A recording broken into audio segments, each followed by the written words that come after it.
that Jesus Christ is the Son of God? What is the ultimate sign that Jesus Christ is the Son of God?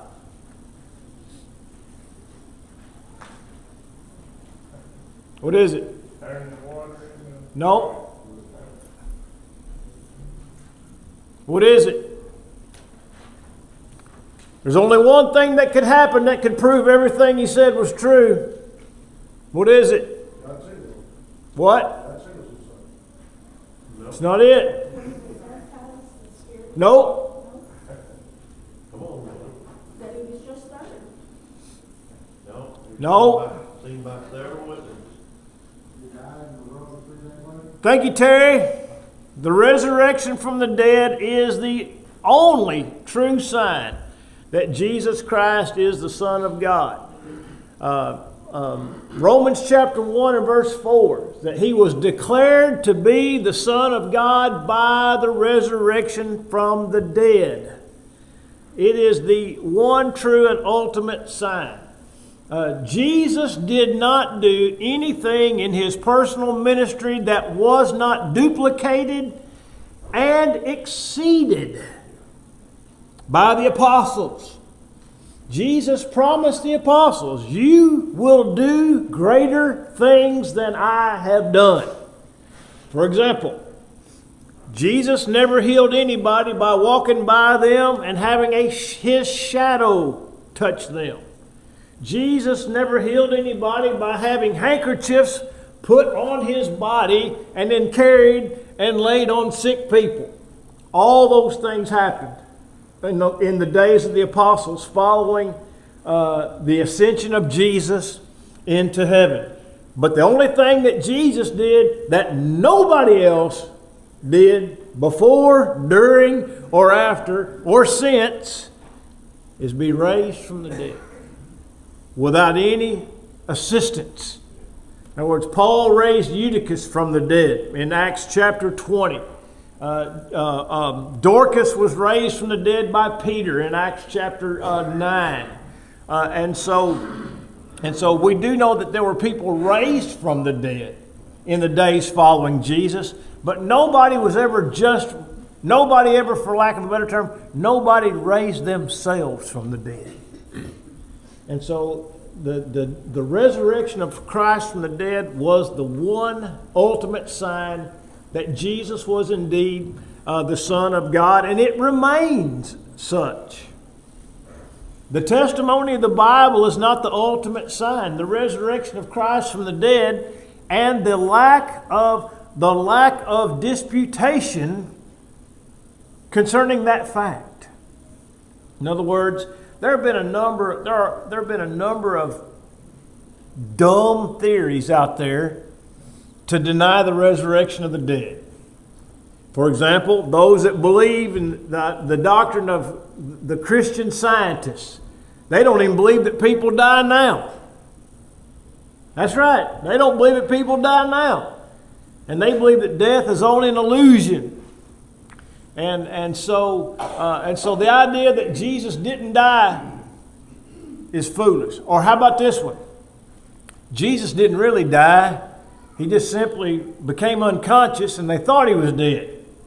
And then he came to himself 3 days later and escaped. It's called the swoon theory. The swoon theory. As we like to say, that doesn't even make good nonsense. You know, here's a man that's been scourged, hung on a cross for 6 hours, had a spear thrust into his side, and then was laid in a cold, damp cave with no help for 3 days, and then just revived, woke up, and then rolled the stone away and got away. And then there's the theory that the disciples went to the wrong tomb. That they went to the wrong place after Jesus was buried. And yet the Bible tells us that Mary followed Joseph and Nicodemus to that very place and watched him be interred there. And somehow, from Friday to Sunday, she went to the wrong location. I mean, again, so foolish. Or the idea that Jesus is dead and never was raised from the dead. That's another idea. Of course, there's a lot of problems with that. Namely, the fact that the apostles testified to seeing him. Paul said more than 500 people saw him at one time. And 20 years after the fact, he said most of those folks are still alive and you can ask them. And of course, Luke described it as Jesus showed himself alive for 40 days by many infallible proofs. And so the resurrection of Christ from the dead is the ultimate sign of the sonship of Jesus as being the Son of God. Now look in question 2. By the way, if you read, for example, if you were to read from the day of Pentecost, and I just jotted these down. When Peter preached the first gospel sermon there on the day of Pentecost in Acts 2, in Acts 2:22 to 24, he mentioned the resurrection of Jesus. In Acts 2:36, he mentioned the resurrection of Jesus. In 2:29 to 32, he mentioned the resurrection of Jesus. In his next sermon, in chapter 3, verse 14, he mentioned the resurrection of Jesus. In chapter 4, he was put in jail for preaching the resurrection of Jesus. Over and over and over again, the apostles gave testimony and witness and testimony to the resurrection of Jesus from the dead. Now, if such were not so, to the extent of their death. Yeah. Now, you're just slightly ahead of me. If it were the case that Jesus were not risen from the dead, that matter could have been easily proven, right? All the Jews had to do was produce the body. Did the Jews know where Jesus had been laid? Did they know? How do we know that they knew? What did they do? Had it guarded. They went to Pilate and said, "This deceiver has said that when I die, I'll be raised in 3 days. So let us set a guard or a watch over the tomb, lest the latter deception be worse than the first." And so Pilate granted them to take their own armed guards and guard the tomb of Jesus. Now, what was the excuse that they were paid to say when the body of Jesus ends up missing?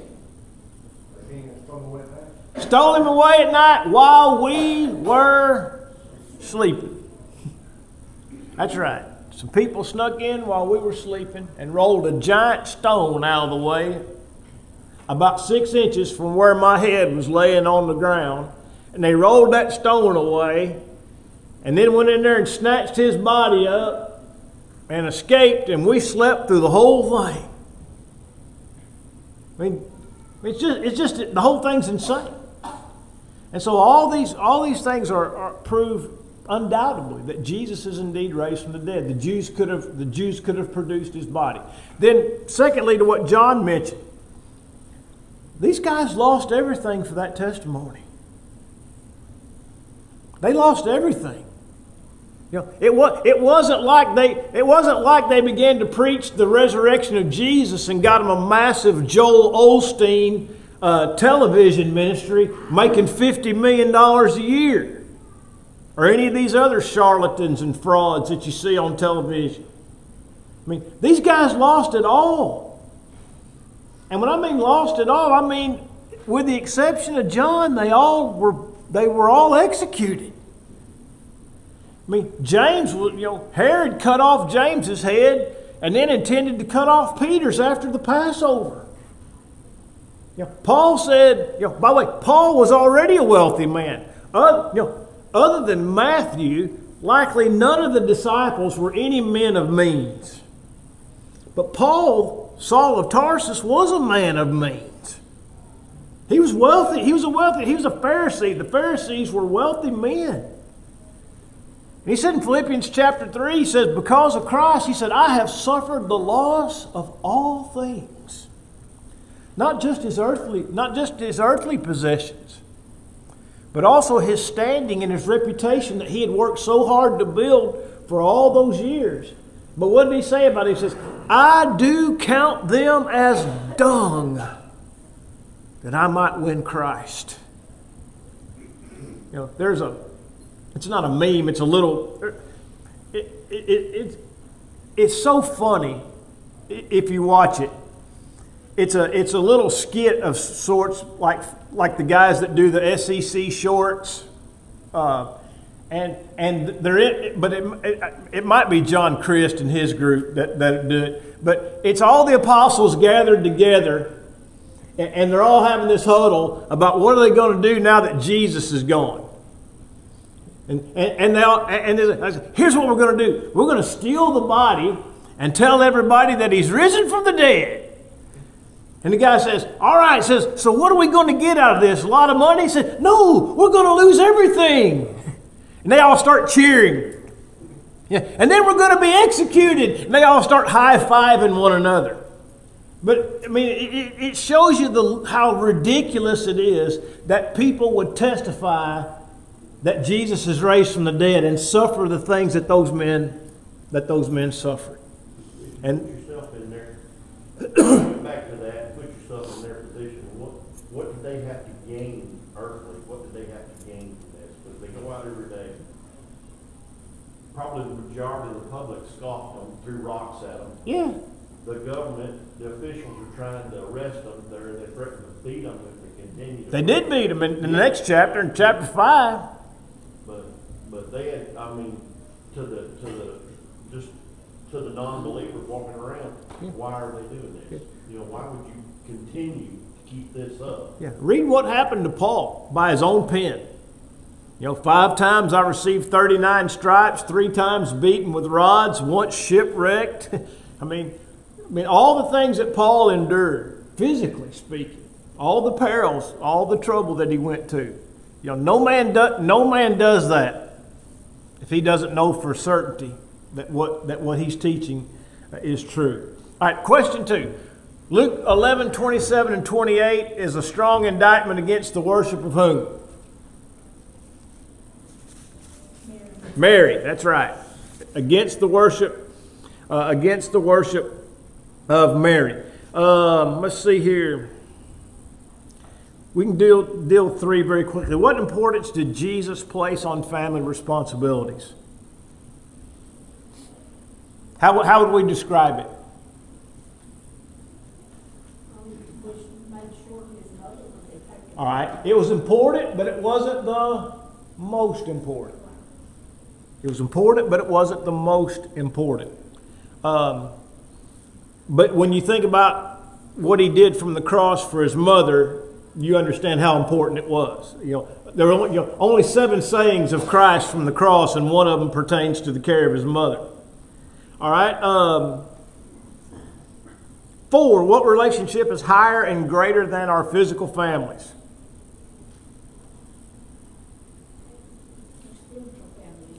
All right, but even beyond that, got to go higher. Yeah, look up. Got to go higher. God. Our relationship with God is the most important thing. And look, our relationship with God is more important than our relationship with our fellow church members.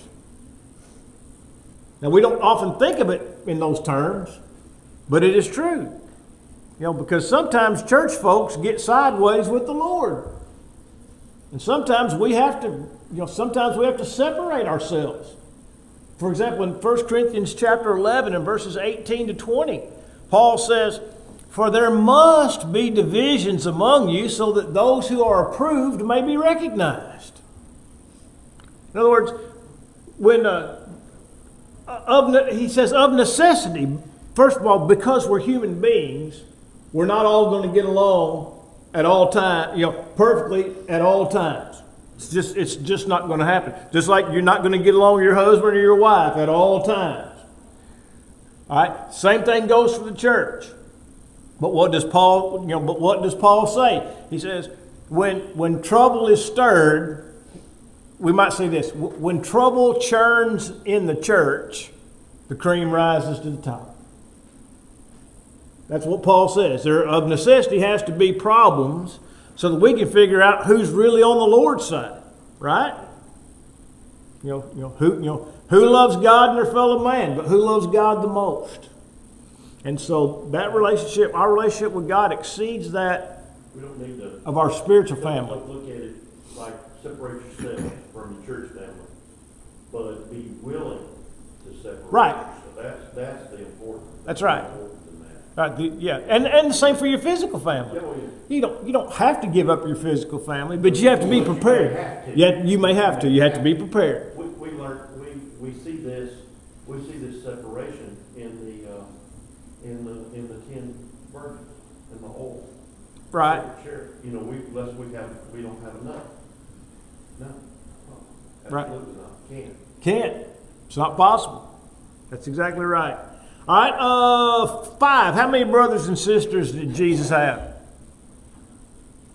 That's a trick question, by the way. Bible doesn't tell us.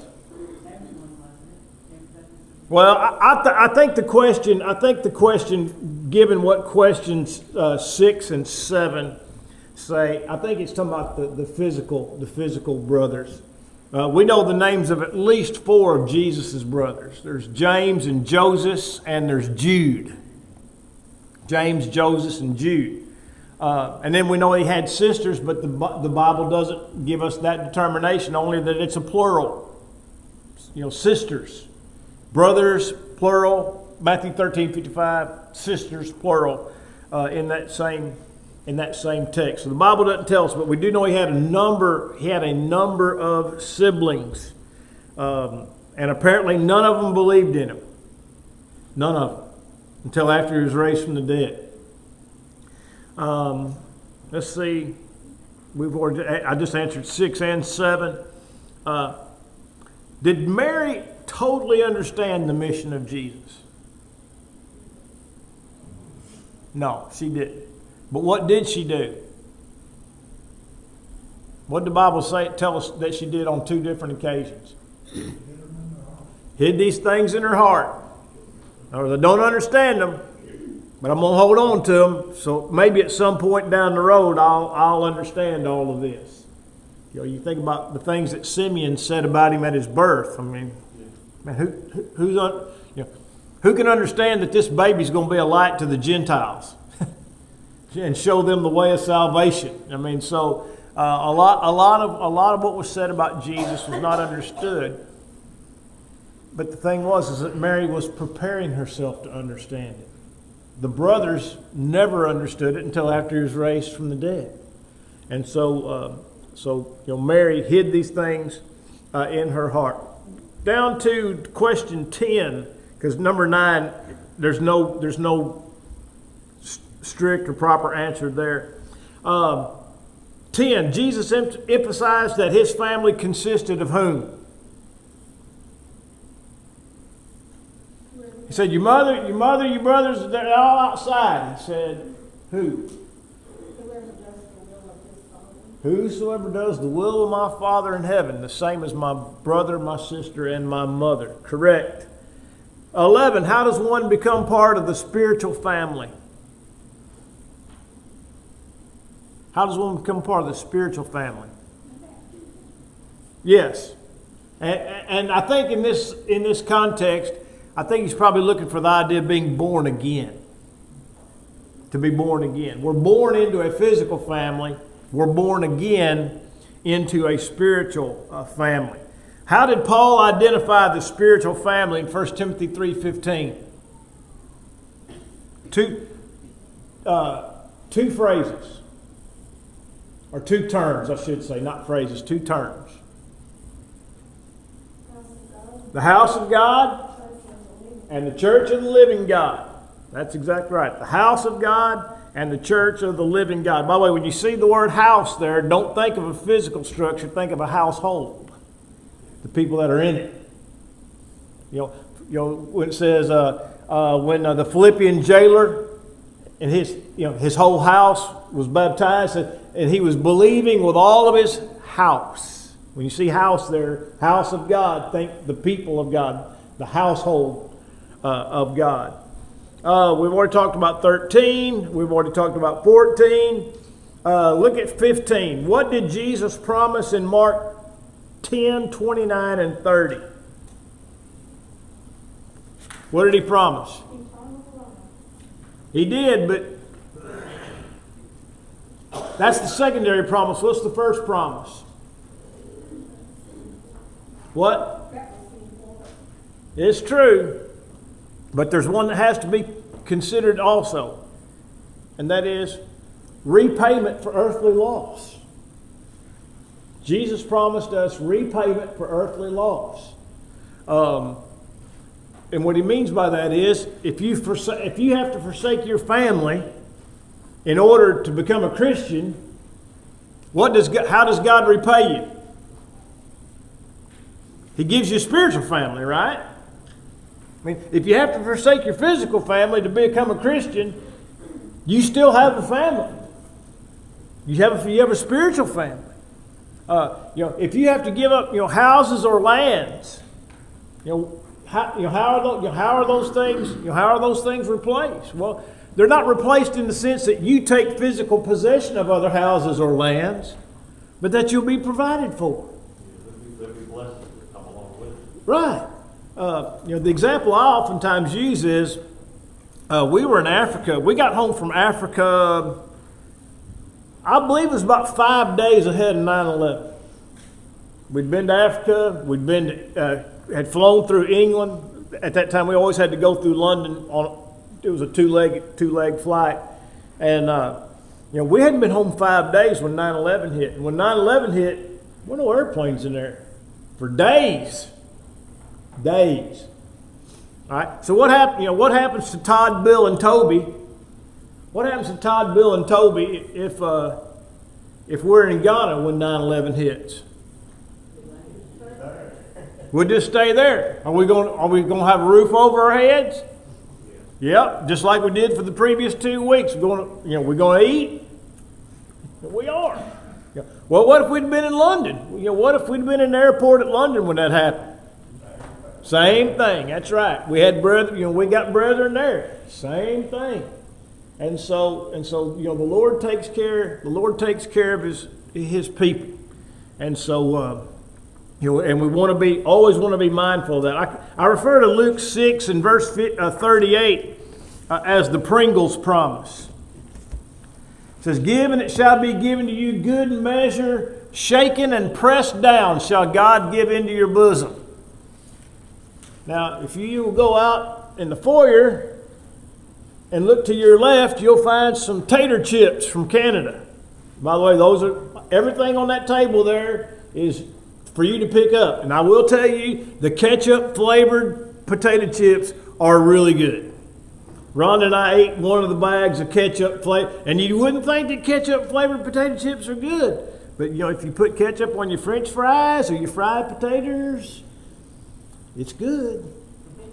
It's good.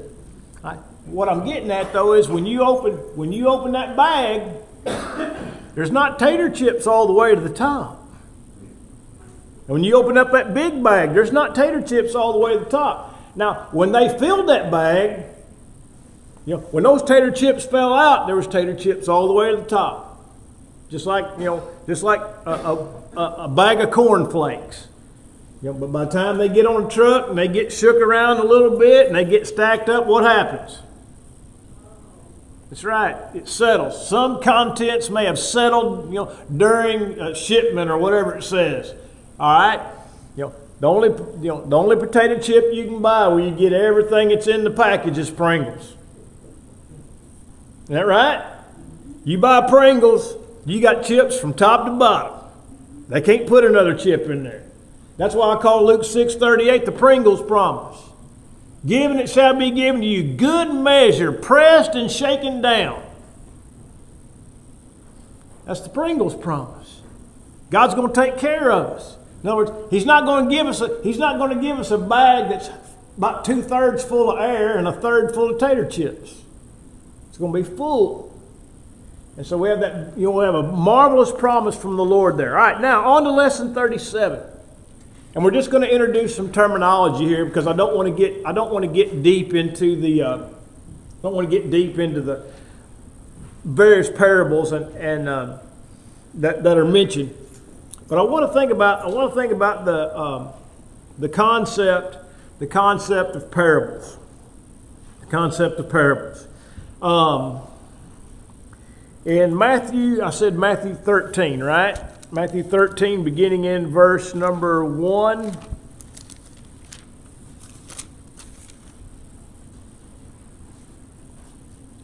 Actually, verse 3 is the most important verse in that text. It says, "Then he spoke many things to them in parables."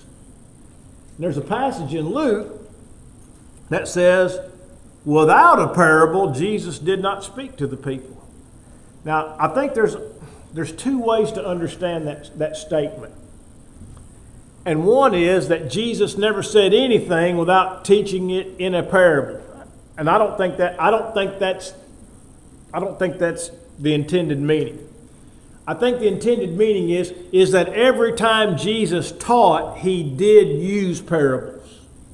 He did use parables. And so, because, well, some things had to be told plainly, and other things had to be told more discreetly. And the parables were designed to incite the interest or to whet the appetite of the hearers. And so we'll look at a statement that was made in that respect. It's in Luke. Let's see here. No, it's in Matthew 13. We'll look at it in just a second.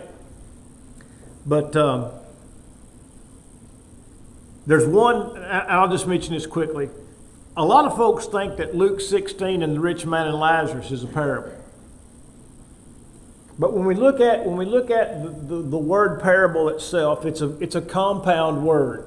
It's a preposition it's a preposition joined to a verb. Para, P-A-R-A, right, which means beside. Beside. Parallel lines are beside each other, right? Then the word balo means to throw. Have you ever seen I just remember this from being in school, that in southwestern America and Central America, they used to, rather than throwing a lasso under the feet of animals, they would throw what's called a balo or a bolo, which was two heavy balls with a string between them, and they'd throw that, and it would wrap up in their feet, and that's how they would get them down to do whatever they wanted to do with them. All right, so we understand the idea of the bolo or whatever. All right, so parabolo, to throw beside, and so a parable is just simply a story of something that happens every day that people understand.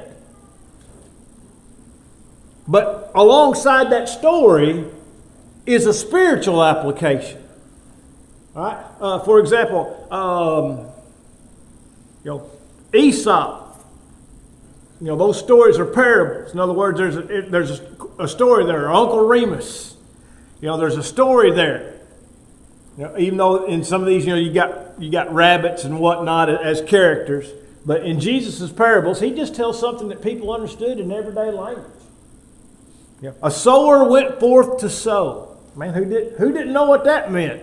And then some seed fell by the wayside, and the birds ate it. Well, everybody knows that. Some fell in stony ground, and we know what happened to it. And some fell among thorns, and we would know what happened to that. And some fell on good ground and produced. All right, so here's this story.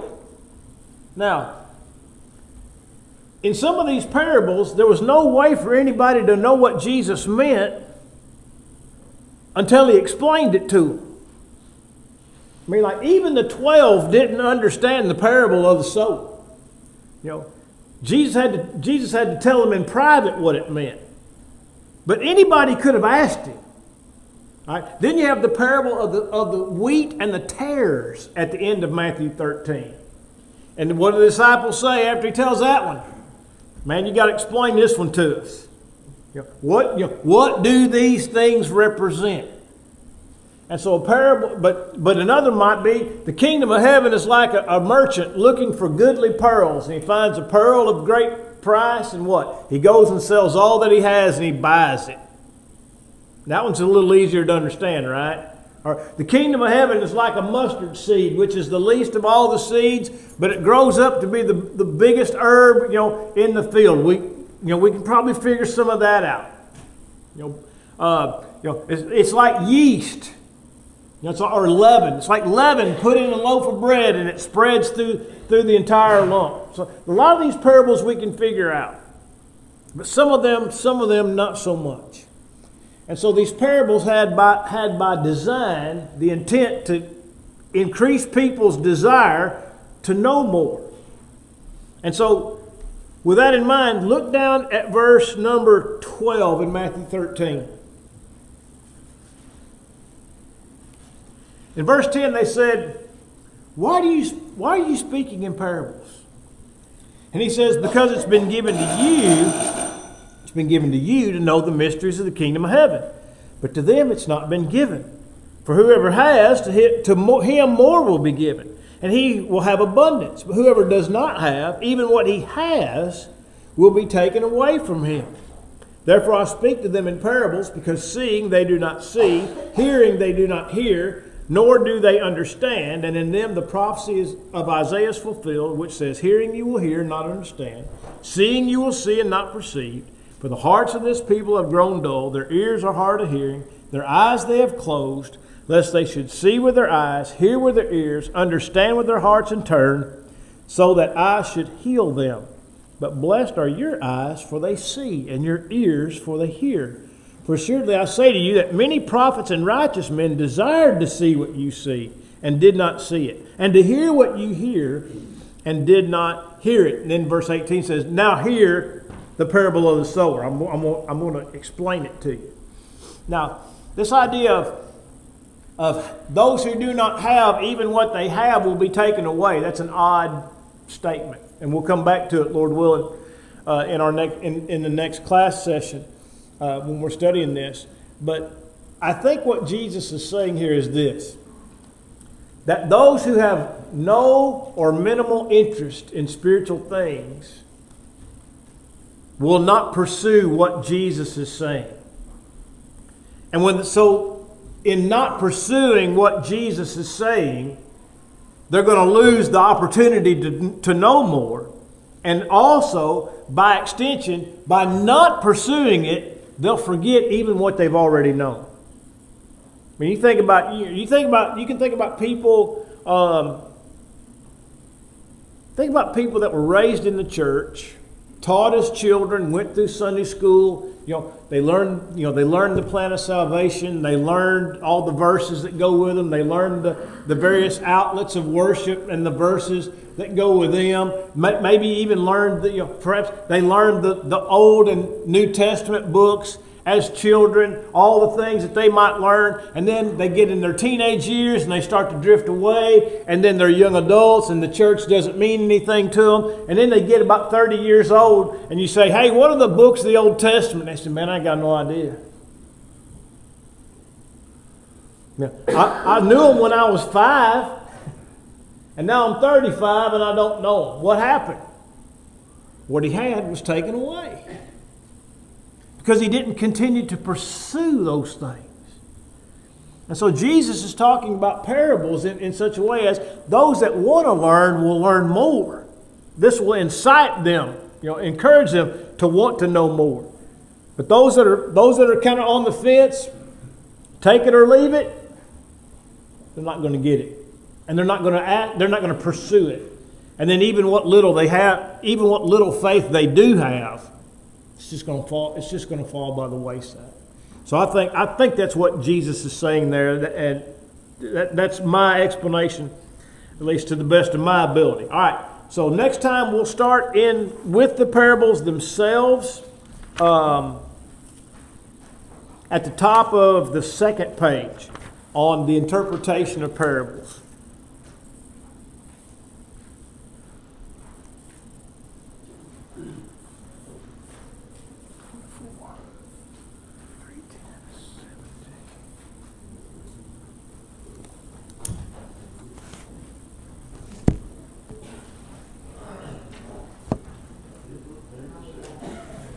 By the way, I heard